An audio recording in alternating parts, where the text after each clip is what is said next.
संगति का असर।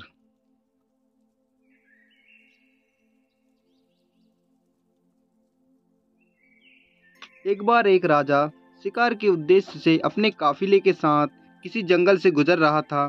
दूर दूर तक शिकार नजर नहीं आ रहा था। वे धीरे धीरे घनघोर जंगल में प्रवेश करते गए। अभी कुछ ही दूर गए थे कि उन्हें कुछ डाकुओं के छिपने की जगह दिखाई दी।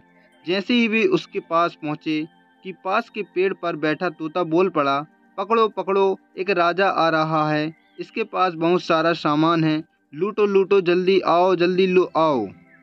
तोते की आवाज़ सुनकर सभी डाकू राजा की ओर दौड़ पड़े। डाकुओं को अपनी ओर आते देखकर राजा और उसके सैनिक दौड़कर भाग खड़े हुए।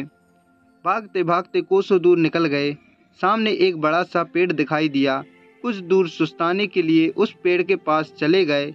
जैसे ही पेड़ के पास पहुँचे कि उस पेड़ पर बैठा तोता बोल पड़ा, आओ राजन, हमारे साधु महात्मा की कुटी में आओ, आपका स्वागत है, अंदर आइए, पानी पी लीजिए और विश्राम कर लीजिए।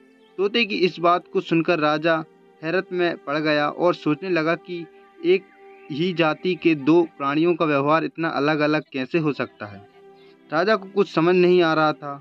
वह तोते की बात मानकर अंदर साधु की कुटिया की ओर चल गया।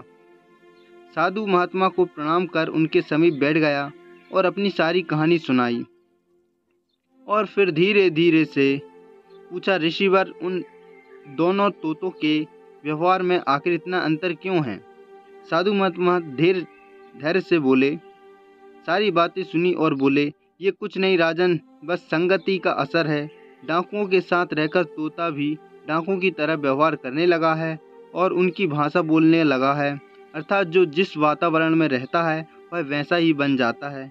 कहने का तात्पर्य यह है कि मूर्ख भी विद्वानों के साथ रहकर विद्वान बन जाता है और विद्वान भी मूर्खों की संगत में रहता है तो उसके अंदर भी मूर्खता का आ जाती है। इसलिए हमें संगति की सोच समझकर करनी चाहिए।